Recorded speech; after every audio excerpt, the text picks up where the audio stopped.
Bonjour Élie, est-ce que tu peux te présenter et nous parler de ton parcours? Oui, bonjour, je suis Élie Lekemener, donc je travaille actuellement à l'INRAE au laboratoire de biotechnologie de l'environnement à Narbonne. Mon parcours, donc je suis un physicien de formation, j'ai fait l'école normale supérieure à Lyon, mais j'ai fait un parcours mixte physique-biologie. Ensuite j'ai fait un master 2 interface physique-biologie. Et alors c'est là où j'ai dû choisir. En fait, on faisait deux stages à la fin du master, un en physique, un en biologie. Et j'ai donc fait un stage en physique, plutôt en modélisation neurosciences, et un stage en biologie, en phylogénie moléculaire. Et il se trouve qu'au départ, j'avais envisagé de faire ma thèse plutôt en neurosciences. Et puis il se trouve que pour des raisons d'encadrement qui ne collaient pas, finalement je suis parti en phylogénie moléculaire. Donc j'ai fait ma thèse à l'Institut Pasteur en phylogénie moléculaire. Et après la thèse, j'ai fait un premier postdoc à ce qui s'appelait CEMAGREF à l'époque, qui est devenu RSTA puis INRAE maintenant, sur la modélisation des écosystèmes microbiens de dépollution avec une approche thermodynamique. Et j'ai fait ensuite un deuxième postdoc au même endroit, entre-temps c'était devenu RSTA, sur les systèmes bioélectrochimiques pour la bioraffinerie des déchets en gros. Et voilà, donc en 2016, j'ai été recruté à l'INRA à l'époque, au LBE, et maintenant INRAE depuis 2020. Ok, et tu travailles sur quoi alors? Et maintenant, oui, donc maintenant je travaille sur la modélisation des interactions dans les écosystèmes microbiens de bioprocédés. De bioprocédés en général ou Donc bioprocédés, ici on travaille sur le traitement des déchets et de l'eau usée, des eaux usées. D'accord. Voilà. Et vous cherchez à chercher quoi alors? Donc au LBE, on cherche du coup à traiter et valoriser les déchets et les eaux usées. Donc la particularité de ce qu'on fait, c'est qu'on travaille avec des systèmes dans lesquels il y a plein de micro-organismes différents parce que en fait, on fait avec ce qu'on a, c'est-à-dire que les déchets ils sont contaminés avec plein de micro-organismes, les eaux usées aussi. Et donc le but, c'est d'arriver à les piloter pour traiter le déchet et valoriser la matière organique si possible. Donc c'est un peu le concept, c'est ce qu'on appelle la bioraffinerie environnementale. D'accord. Et quand on parle de valoriser, c'est en faisant quel genre de choses? Donc la valorisation, bon, historiquement, l'expertise du LBE, par exemple, c'est la méthanisation. Donc la matière organique, si on la met en tas et qu'on prive le système d'oxygène, les micro-organismes ils vont dégrader la matière et ils vont produire du gaz. Et ce gaz, on peut le brûler, et donc ça permet de produire de l'énergie ou de la chaleur, de l'électricité si on fait de la génération avec une turbine. Donc voilà, ça c'est une façon de valoriser. Donc ça c'est un peu disons, ce qu'on sait faire. Et voilà, maintenant on cherche aussi des nouveaux procédés pour valoriser. Ça peut être des molécules. On peut chercher à différentes étapes de traitement du déchet à extraire des molécules par exemple pour les valoriser. Ensuite ça peut être des molécules simples ou complexes qui peuvent être utilisées pour divers usages. Après c'est en évolution parce qu'en fait actuellement ce qui est issu du déchet ne peut pas servir à n'importe quoi. Donc il y a tout un contexte législatif aussi qui évolue. Donc, voilà. Et par exemple, on peut les utiliser pour quel type de choses? Alors ça, je ne sais pas précisément. Par exemple, là, on se posait la question, est-ce qu'il est possible d'utiliser les microalgues qui ont poussé sur des déchets pour faire de l'alimentation animale? Et en fait, je n'ai pas la réponse à la question, parce que visiblement, il y a des projets européens qui le font, donc ça veut dire qu'il y a quelque part la législation européenne qui le permet. Mais à d'autres gens à qui j'ai posé la question, ils avaient l'air de dire qu'en France, c'est pas possible, donc j'imagine... voilà, ça dépend du contexte du pays en question et tout ça. Donc là, tu disais que tu travailles sur le retraitement des eaux usées. Je suis pas très bien familier avec ça, et une fois que les eaux usées, on va dire, vous les avez traitées, qu'est-ce qu'on en fait? Est-ce qu'elles repartent Oui, alors... c'est pas ma spécialité non plus, donc j'espère que je vais pas dire de bêtises, mais en gros... Donc le traitement des eaux usées, c'est typiquement ce qui se passe dans les stations de traitement des villes. Donc les eaux arrivent à la station, il y a différents bassins de traitement. Normalement, une fois que l'eau est propre, traitée, elle retourne à la rivière. D'accord. Voilà. Et donc, toi là-dessus, je suppose que tu fais des modèles, puisque c'est ce que tu faisais jusqu'à maintenant, et tu fais des modèles à propos de quoi? Alors du coup, moi je vais m'intéresser plus précisément à ce qui se passe au niveau des écosystèmes microbiens, parce que donc dans tous ces procédés-là, le moteur, c'est les microbes, c'est eux qui vont dégrader la matière organique, transformer les molécules. Et donc, ce qui est complexe, c'est que on est face à une grande diversité de microbes dans ces procédés.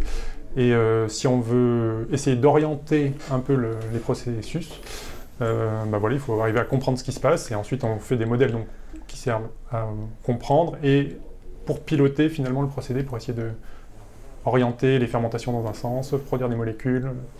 Voilà. Donc c'est des modèles à destination de pilotage. Oui.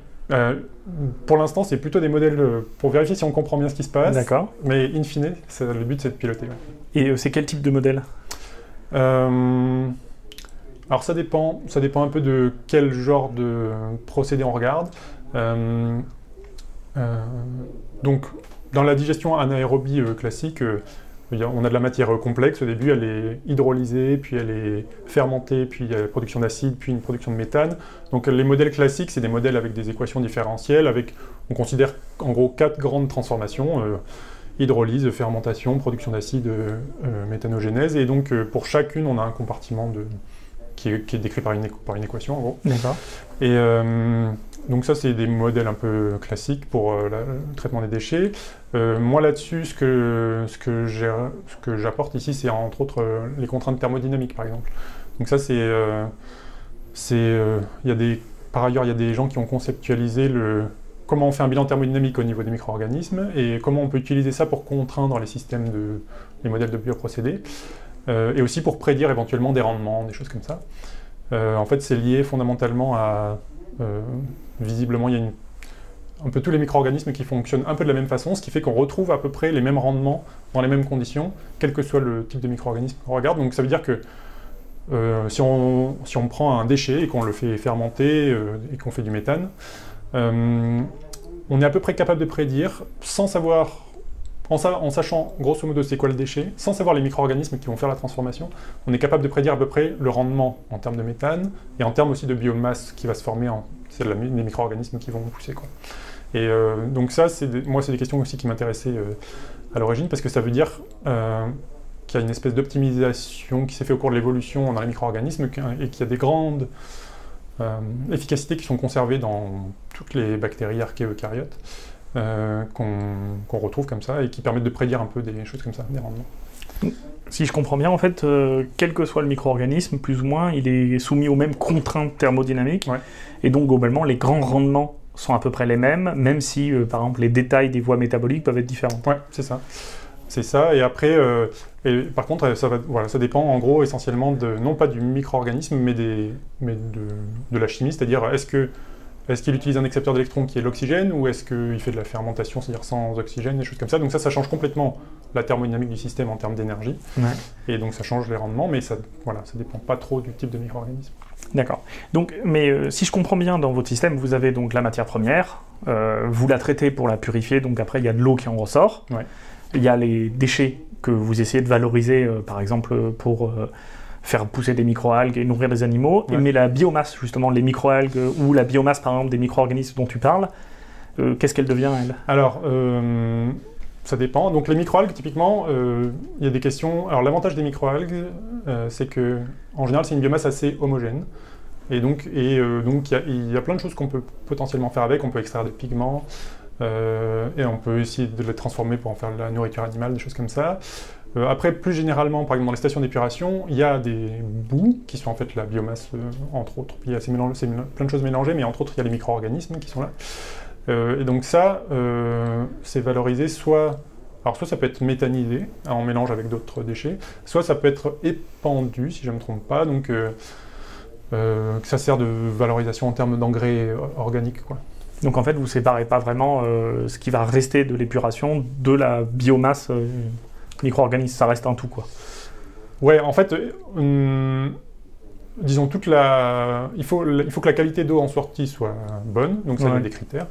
Après, il y a les boues, ça, c'est un peu un déchet, entre guillemets, de la station d'épuration. Ça, ouais, c'est plein de choses mélangées, des micro-organismes avec des molécules complexes et des choses comme ça. D'accord. Ouais.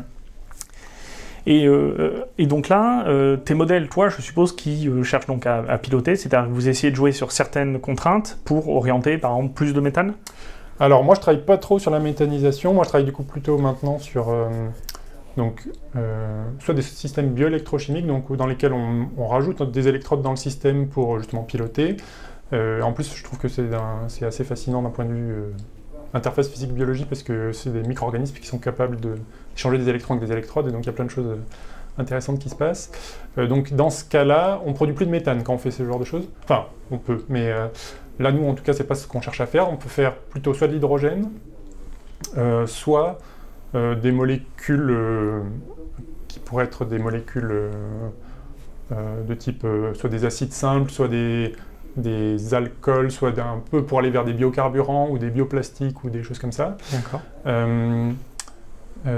Soit on s'en sert d'une autre façon pour piloter, pour essayer d'avoir un levier pour piloter les fermentations, pareil, à nouveau pour produire des acides, certains acides ou certains alcools ou des molécules qu'on peut valoriser par ailleurs, parce que c'est des molécules qui vont servir pour la chimie. Alors là, tu as évoqué en fait que les micro-organismes allaient interagir avec des électrodes, ouais. Donc avec de l'électricité, et comment tu peux m'en dire plus, comment ça fonctionne un peu? Alors, donc, bon, ça c'est quelque chose qui s'est beaucoup développé en gros depuis les années 2000. Alors il y avait un peu des preuves de ça depuis le début du XXe siècle, mais en fait ça s'est vraiment développé dans les années 2000. En gros, il y a des gens qui ont découvert qu'il y avait des micro-organismes qui sont capables d'interagir avec des électrodes et de dégrader la matière organique et d'utiliser l'électrode comme accepteur d'électrons, ce qui fait qu'en gros le bilan c'est ils mangent la matière organique et ils produisent de l'électricité. D'accord. Et donc, alors ça c'est juste ce qui se passe à une électrode. Donc dans un système électrochimique, il y a toujours deux électrodes. Il y a une anode où il y a une réaction d'oxydation et une cathode où une réaction de réduction. Donc la dégradation du déchet, c'est à l'anode, c'est l'oxydation. Et donc, en fonction de ce qui se passe à l'autre électrode, la cathode, donc il y a différents procédés. Si on a, par exemple, la réduction de l'oxygène, ça fait une pile, parce qu'en fait, d'un point de vue thermodynamique, c'est favorable. Donc, si on arrive à coupler l'oxydation de la matière organique à la réduction de l'oxygène, on peut produire du courant à partir du déchet directement.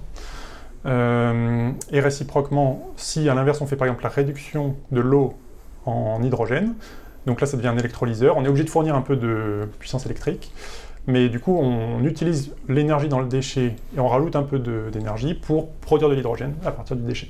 D'accord.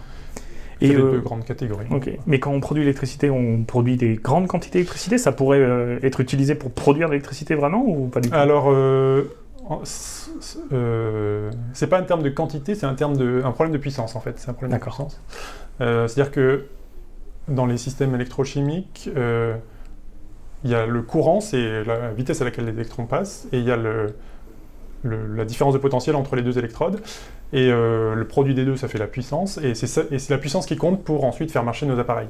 Parce que, en fait, en soi, produire de l'électricité, produire du courant à partir du déchet, ça peut produire pas mal de courant. Mais en fait, ça produit pas mal de courant, mais avec des différences de potentiel assez faibles en général, typiquement dans les piles, dans les biopiles. Et donc, en fait, les puissances sont faibles, et donc, en fait, on ne peut pas vraiment alimenter nos appareils de tous les jours avec ça. Donc pour l'instant, les utilisations de ça, c'est vraiment des utilisations de niche. Donc ça peut être soit pour alimenter des capteurs en mer qui ont besoin d'électricité, mais d'un tout petit peu d'électricité, et pour lesquels on n'a pas on ne veut pas mettre par exemple des piles dedans parce que ça ne va pas durer assez longtemps. On n'a pas de lumière pour mettre un panneau photovoltaïque, donc typiquement des capteurs enterrés ou dans les sédiments marins, on peut les alimenter avec ça, ça marche. Il y a des utilisations, par exemple, là, qui sont plus amusantes, c'est on peut valoriser l'urine comme ça, donc sur des festivals, ils mettent dans les urinoirs, ils mettent des piles pour valoriser l'urine en électricité, et ça permet en gros d'allumer des LED au-dessus des toilettes. Au-dessus des toilettes, voilà. D'accord. Et donc en fait, c'est plus intéressant si on veut produire de l'électricité, de produire de l'hydrogène ou du méthane, et ça, d'utiliser des turbines. Oui. Après, c'est lié au développement de la technologie, donc c'est aussi pour l'instant, actuellement, c'est surtout limité par ce qui se passe à la cathode dans ces systèmes-là, en fait. Et donc, si à un moment on arrive à optimiser ça, peut-être, ça pourrait être utilisé pour produire de l'électricité, mais actuellement, avec les technologies qu'on connaît, c'est, par exemple, la méthanisation, c'est un peu la technologie phare, et ça marche bien. C'est robuste et ça coûte pas trop cher et voilà, on peut produire de l'électricité avec, alors que pourtant on a des grosses pertes au moment de la cogénération quand on veut produire de l'électricité typiquement, mais c'est quand même mieux. D'accord. Tu as commencé à parler de ça, la sensibilité électrique, en parlant de levier pour piloter. Quel autre type de levier vous avez que vous pouvez agir? Alors nous, dans les réacteurs classiques, dans les bioprocédés, c'est la température. On peut sur la température, le temps de séjour, c'est-à-dire le flux de liquide en gros dans le réacteur. le pH, on peut contrôler le pH. Et voilà, c'est à peu près tout. Alors après, on joue sur les conditions aérobie, anaérobie, est-ce qu'on met de l'air ou pas d'air. Donc ça va jouer sur les conditions redox. Voilà, mais sinon, on n'a pas 36 leviers, donc on est toujours content quand on trouve un nouveau levier pour piloter l'écosystème. Et donc toi, si j'ai bien compris, les modèles que tu essaies de développer, c'est des modèles qui vont essayer de prédire, en jouant sur tel ou tel levier, on va réorienter le phénomène vers telle direction ou telle direction. Ouais. Donc si on veut faire plus de méthane, il faut pousser ce levier-là. Ouais, typiquement, on sait, bon ça sur le méthane, historiquement, on sait qu'il faut travailler par exemple à 35 degrés. Ça favorise les méthanogènes qui vont... Parce qu'en fait, dans la production de méthane, c'est les méthanogènes qui limitent toute la cinétique de production. Et donc, si on veut être efficace, il faut travailler à 35 degrés pour favoriser ces micro-organismes-là. Voilà. Et donc là, nous, on s'intéresse plutôt à essayer de piloter les fermentations, par exemple. Et ça, pour l'instant, on ne sait pas faire parce que c'est... Donc, il y a un mélange de micro-organismes qui peuvent faire différentes choses. Et en plus, chaque micro-organisme peut changer les différentes molécules qu'il produit en fonction des conditions du milieu. Et donc là, c'est là que se jouent les interactions aussi entre micro-organismes. Et donc moi, j'ai été aussi précisément recruté pour ça, pour aussi essayer d'intégrer dans ces modèles comment se jouent les interactions entre les micro-organismes dans les écosystèmes. Donc si je comprends bien, en fonction des différents leviers, vous avez non seulement modifié le comportement de chacun des micro-organismes entre eux, mais probablement leurs interactions les uns avec les autres. Ouais, c'est ça. Et donc la sortie globale. C'est ça. Et vous essayez de décortiquer tout ça. Voilà. D'accord. D'où le fait d'utiliser des modèles pour... Voilà. Et puis donc pour la modélisation, il y a différentes approches. Après, pour l'instant, on est plutôt à une étape où on essaye de comprendre ce qui se passe. Et donc après, in fine, une fois qu'on aura compris ce qui se passe, on espère pouvoir ensuite avoir des leviers justement pour jouer sur telle interaction pour produire tel type de molécules. Et vous arrivez à bien identifier ce qu'il y a dans vos boues, puisque comme tu disais, elles arrivent déjà avec des micro-organismes propres? Oui, alors ça... oui et non, c'est-à-dire que maintenant on a des technologies disponibles pour séquencer donc un peu des marqueurs de micro-organismes. C'est assez facile d'obtenir une espèce de catalogue. Donc par contre, on a beau avoir un catalogue, on ne sait pas forcément précisément qui fait quoi. C'est-à-dire que maintenant on arrive à séquencer, donc on a des séquences d'ADN qu'on peut comparer aux banques de données, ça nous donne un nom pour l'organisme. Mais ensuite, finalement, il y a peu de choses qui sont vraiment caractérisées très précisément en termes de diversité microbienne. Et donc nous, la plupart des micro-organismes qu'on retrouve dans nos déchets, ils sont peu caractérisés, donc on ne sait pas très bien quel est leur métabolisme, tout ça. Et donc ça ne nous aide pas beaucoup pour ensuite faire des modèles pour... D'accord. D'où le fait de ces lois de thermodynamique qui sont à peu près respectées partout. Ouais. Et donc ça marche typiquement très bien pour la méthanisation, parce que, en fait, si on met du déchet et qu'il n'y a pas d'accepteur d'électrons, en fait, toute l'énergie qui peut être retirée du déchet, c'est ultimement de produire du méthane, et c'est ce qui se passe. C'est-à-dire, si on met du déchet en tas, qu'il n'y a pas d'accepteur d'électrons, pas d'oxygène, pas de nitrate, des choses comme ça se dégrade, ça produit du méthane, si on attend suffisamment longtemps. Et ça, c'est typiquement piloté par la thermodynamique, parce que tu ne peux pas faire mieux que du méthane dans ces conditions-là. Et donc ça marche bien pour ça, mais par exemple, la thermodynamique là, elle va être efficace pour prédire ça, mais elle ne va pas être efficace pour les fermentations, c'était l'autre chose que je mentionnais, parce que, en fait, typiquement, les différentes voies de fermentation produisent différents produits, mais en termes thermodynamiques, il n'y a pas vraiment de différence entre ces produits-là, donc ça se joue sur autre chose, ça peut se jouer sur des interactions, enfin, c'est des choses qu'on ne maîtrise pas très bien. D'accord. Dans les leviers dont on évoquait, par rapport aux micro-organismes, est-ce que vous pouvez contrôler, par exemple, la population de micro-organismes en enlevant certains ou en ajoutant certains? Alors, en ajoutant, on a essayé, c'est ce qu'on appelle la bio-augmentation. Typiquement, on identifie un micro-organisme qui produit une molécule qui nous intéresse, on se dit, tiens, on va l'ajouter dans notre mélange, et peut-être que ça va permettre d'augmenter la production de cette molécule-là. En général, ça ne marche pas bien, parce que, en fait, on est face à des écosystèmes qui sont très complexes et très résilients. Donc, en fait, du coup, quand ils sont résilients et résistants à l'invasion d'un nouveau micro-organisme, donc on essaie de mettre un nouveau, souvent, il ne prend pas, parce qu'en fait, il y a justement des interactions, plein de choses qui se jouent au niveau de l'écosystème, qui fait qu'on a du mal à rajouter des micro-organismes dedans. En enlever, je crois pas. Je crois pas qu'on sache faire ça. C'est probablement compliqué. Après, ce qu'on peut faire par contre, c'est que on peut faire des chocs sur l'écosystème pour essayer de le modifier. Typiquement, on sait que si on prend un déchet et qu'on le traite thermiquement, c'est-à-dire qu'on le chauffe pendant un certain temps, il y a certains micro-organismes qui vont mourir et d'autres qui vont survivre, parce qu'ils sont capables de sporuler, typiquement ils résistent à la température. Donc ça, c'est une façon un peu de simplifier l'écosystème, et donc pour produire de l'hydrogène, par exemple, c'est une option. Mais donc c'est un peu brutal. D'accord, très bien. Et pour terminer sur ton sujet de recherche, est-ce que tu aurais un de tes derniers résultats à partager, un truc que tu trouves intéressant à dire?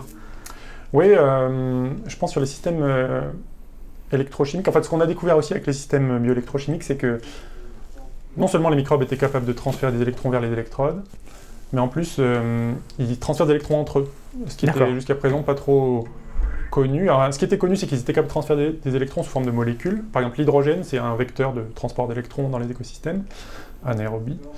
Mais en fait, ce qu'on a découvert, c'est qu'ils sont capables de transférer des électrons directement. Donc, ils peuvent faire soit des petits câbles, soit être en contact direct, soit via des matériaux conducteurs. Et donc, ils sont capables d'échanger des électrons comme ça. Et donc ça change pas mal la façon dont on conçoit justement les métabolismes dans les écosystèmes anaérobies.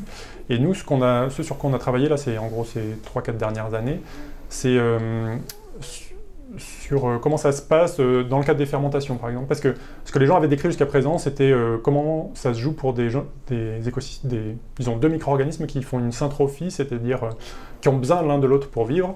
Donc il y en a un qui mange une molécule qui produit des électrons, l'autre a besoin des électrons, il a un accepteur d'électrons, et tous les deux vivent ensemble, et ils ne peuvent pas vivre l'un sans l'autre, parce qu'en gros, ils ont besoin de partager leurs électrons pour vivre. Donc ça, du coup, ça commence à être assez bien connu. Mais nous, ce qu'on a étudié, c'est plutôt comment il y en a qui peuvent parasiter d'autres organismes. Par exemple, dans une fermentation, il peut y avoir une bactérie qui fermente un sucre, et elle produit tout un tas de métabolites, et il peut y avoir une autre bactérie qui va dégrader un des produits, et refiler ses électrons à la première. Et en fait, ça va être négatif pour celle qui est en train de faire sa fermentation, la première bactérie. Et donc, c'est une sorte de parasitisme électronique. D'accord. Et donc, c'est plutôt intéressant. Et en plus, on se rend compte que c'est probablement un phénomène qui est présent dans plein d'écosystèmes et qu'on ne connaît pas très bien. Donc, en fait, les interactions médiées par l'échange d'électrons entre micro-organismes. C'est ça. D'accord. Merci. En plus de parler de ton sujet, j'aime bien aussi évoquer des sujets un peu plus génériques sur le monde de la recherche en France. Et donc, justement, en ce moment, on discute pas mal de du nouveau projet de loi pour la recherche. Est-ce que tu as suivi un peu ça et est-ce que tu as une opinion sur le sujet? Oui, alors, oui, j'ai suivi ça, donc j'imagine forcément, comme la plupart des chercheurs. Donc, c'est la loi LPPR, donc loi pluriannuelle pour la programmation de la recherche, qui vient juste de changer de nom pour devenir la loi de programmation pour la recherche, ce qui n'est pas un très bon signe, parce que l'avantage du pluriannuel, c'est que ça donnait un calendrier, maintenant on ne sait plus trop. Donc, je sais pas, pour résumer, en gros, cette loi, c'est... l'idée, c'est de donner donner un peu, justement, au départ, un calendrier du budget de la recherche et de comment ça va... et comment le système de recherche va changer. Il y a plein de choses dans cette loi. Il y a donc de l'argent qui est pour l'ANR, qui est l'Agence nationale de la recherche, qui sert à financer les projets. Donc un des points négatifs de l'ANR, alors je sais pas, peut-être il faut que je refasse un peu l'histoire. Donc l'Agence nationale de la recherche, c'est une agence qui donne de l'argent pour les projets de recherche. Ouais. Et elle a été créée en 2005, si je ne me trompe pas. Et ensuite, elle a vraiment pris de l'ampleur sous le gouvernement de Sarkozy de 2007 à 2012. Donc, en fait, c'est une des sources essentielles du financement de la recherche en France. Et donc, ce que font les chercheurs, c'est qu'ils écrivent des projets à l'ANR, en réponse à des appels à projets de l'ANR. Et donc, l'ANR ensuite classe les projets et finance les meilleurs. Et donc, ça marche bien tant qu'il y a assez d'argent pour le faire, et ça marche moins bien quand il y a moins d'argent. Et donc, il se trouve que le taux de succès à l'ANR a chuté assez follement depuis les débuts. Je sais pas, ça a dû démarrer à 30% de taux de succès, maintenant on est à 8%, quelque chose comme ça. Autour de 12, ça vient autour de 12. Ouais, peut-être 12. Et donc, ça devient un peu compliqué, parce qu'en gros, ça veut dire qu'il y a plein de bons projets qui ne sont pas financés. Donc, ça commence à être un peu la loterie. En gros, on écrit 10 bons projets pour en avoir un de financé. Et donc c'est pas très efficace en termes de façon de financer la recherche. Et donc là, un des volets de la LPPR, la loi, c'était de donner plus d'argent à l'ANR. Donc ça, a priori, c'était plutôt une bonne nouvelle. Sous réserve notamment, une grande partie de la contestation qu'il y a contre la loi, c'est pas tellement en fait, c'est qu'elle change pas la situation. C'est-à-dire que globalement, jusqu'à maintenant, quasiment tout passé par l'ANR, et avec la loi, ça va être encore plus le cas. Oui, et en plus, moi c'est ça, je dirais, le truc qui m'embête le plus avec cette loi, c'est que, en fait, depuis en gros 2005 et 2007, donc en 2007 il y a eu la LRU, la loi de liberté et responsabilité des universités. Donc on est passé en France d'un système de recherche où avant il y avait en gros des chercheurs avec des postes permanents et des financements permanents pour faire leurs recherches. Un système maintenant où on est sur de la recherche sur projet, donc on écrit des projets, on a des sous pour le projet, et quand on a fini un projet, il faut faire d'autres projets. Bon, les deux systèmes ont des avantages et des inconvénients, mais actuellement on a un peu le cul entre deux chaises parce que on a des chercheurs qui sont sur encore des postes permanents, mais qui répondent à des appels à projets, mais avec pas beaucoup de sous, donc c'est pas très efficace. Et donc actuellement, par exemple, si on compare la France à d'autres pays, le seul avantage de la France, c'est qu'elle justement elle propose aux chercheurs d'avoir des postes permanents, ce qui permet quand même d'envisager une recherche à long terme, ce qui n'est pas le cas partout. Mais donc la loi de programmation pluriannuelle va pas forcément changer, enfin va plutôt dans le mauvais sens, parce que typiquement, elle propose en plus de cette histoire de l'ANR, de créer des postes pour les nouveaux chercheurs, en gros, qui soient des postes des CDI, mais qui durent 5 ans. Donc, les CDI de mission, des CDI ils appellent mission. ça. Et enfin, là, je pense que tu mélanges deux trucs. Ouais. Il y a les CDI de mission, qui sont en fait un CDI qui s'arrête quand la mission est finie, donc un CDD, et ce qu'ils appellent les CDD de longue durée, on va dire un peu d'élite, où en fait tu proposes à un jeune chercheur un financement via l'ANR pour un CDD de 3 à 6 ans, qui vient avec l'argent pour faire les expérimentations, et qui est censé derrière ouvrir la place à des concours de haut niveau, DR, tout ça. Ouais. Mais ça reste des postes, dans les deux cas, c'est du travail, comment on dit durée déterminée. Une durée déterminée, voilà. Et oui, donc c'est voilà, donc il y a ces deux choses-là. Du coup, je trouve que oui, on perd quelque part moi, en tout cas des témoignages que j'ai des gens, des étrangers, typiquement avec qui j'ai discuté sur le système français. Actuellement, le seul avantage du système français, c'est quelque part de proposer des carrières à long terme aux chercheurs, parce que ça permet de faire de la recherche à long terme, ce qui n'est pas forcément évident dans tous les pays. Vu que, par ailleurs, les salaires, les financements, tout ça sont plutôt bas par rapport à plein d'autres pays. Donc là, le fait de changer ça, finalement, ça revient à enlever un des seuls avantages du système français. Voilà, donc pour l'instant, il y a quand même l'essence, je pense, la majorité des chercheurs qui sont plutôt contre cette loi pour toutes ces raisons. Donc c'est plutôt une loi qui bon, dans l'esprit, veut donner plus de sous à la recherche, mais qui pas dans la bonne direction. Change pas le problème, quoi. Ouais. Oui, c'est-à-dire que le problème qu'on évoque, c'est pas tellement le budget global, c'est la façon dont il est réparti. Et à l'heure actuelle, comme il est réparti beaucoup sur projet, il a tendance à favoriser déjà les laboratoires qui fonctionnent très bien et les postes précaires. Ouais, voilà. Et si toi, justement, on disait, par exemple, on te demandait à toi comment il faudrait répartir les financements, ou comment toi tu résoudrais le problème? Est-ce que c'est une question de plus de financement, de répartir différemment? Comment toi, t'aimerais que ça évolue plus? C'est une question difficile. Bon, c'est sûr qu'il y a une question de niveau de financement. En tout cas, je pense que il faut que le niveau de budget soit cohérent avec la stratégie. C'est-à-dire, typiquement, la recherche sur projet, il faudrait que pour que ce soit cohérent et que ça marche bien, il faudrait que le budget soit aligné sur les budgets que d'autres pays qui font ça mettent sur ce type de recherche. Donc, il faudrait que ce soit... parce que par exemple, le même type d'organisme en Allemagne et dans d'autres pays ont un taux de réussite qui oscille entre 30 et 40%. C'est ça.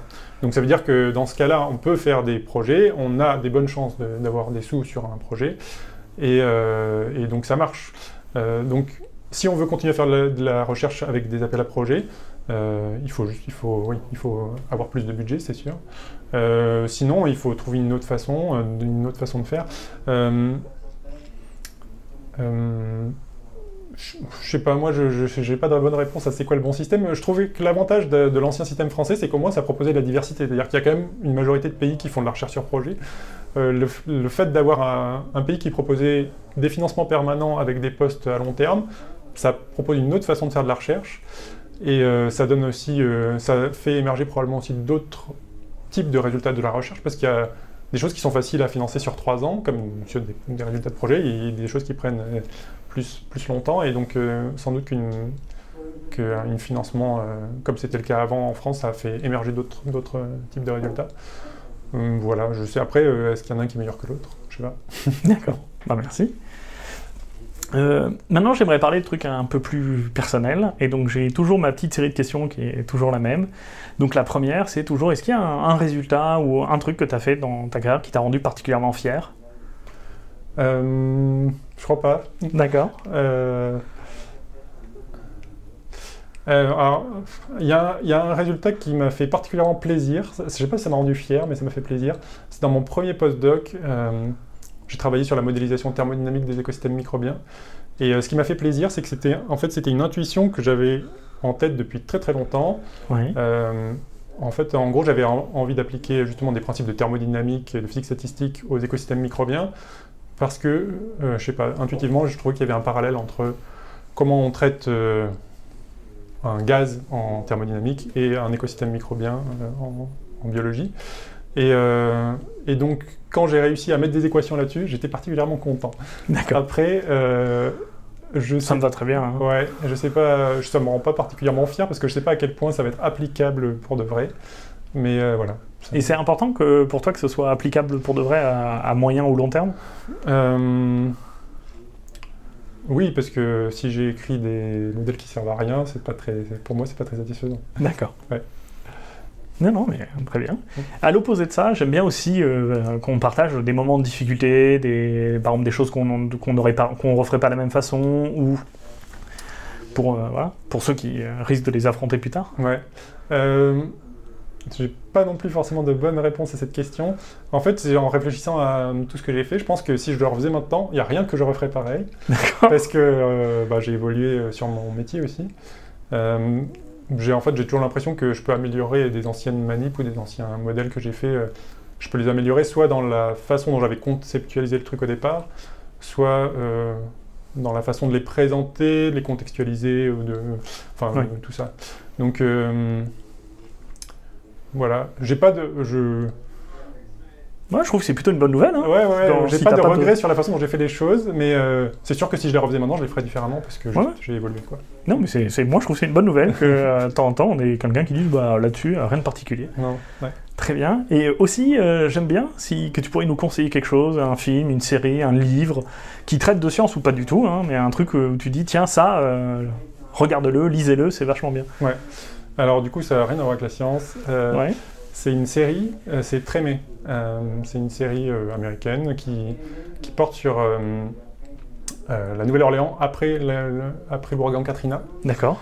Et bon, moi je fais de la musique, je fais de la trompette, et bon, ça joue, c'est donc dans la Nouvelle-Orléans, donc il y a beaucoup de choses autour des fanfares de la Nouvelle-Orléans et tout ça. Donc la musique est super bien. En fait, ce qui m'a surpris dans cette série, j'ai oublié le nom du réalisateur, mais c'est le même qui a fait The Wire, qui s'appelle Sur écoute en français, qui est une autre série très très bien. Et ce qui m'a surpris dans cette série, c'est que il se passe rien, entre guillemets, c'est-à-dire qu'il n'y a pas d'enquête, de mystère, de trucs. C'est un peu des tranches de vie, et a priori, je me suis dit, ça va être chiant. En fait, c'était pas chiant, c'était super bien. D'accord. Je sais pas si ça tient pour moi à la musique ou quoi, mais voilà, c'est une série que, du coup, c'est vraiment ma série préférée. Merci, je la connais pas, j'irai la regarder. Et enfin, pour terminer, si des gens veulent te contacter pour continuer à discuter ou te poser des questions sur son travail, c'est quoi le plus simple? Le mail. Voilà. D'accord. Ok, donc j'ajouterai ton mail, pas de problème. Et merci beaucoup. Merci. Au revoir. Au revoir.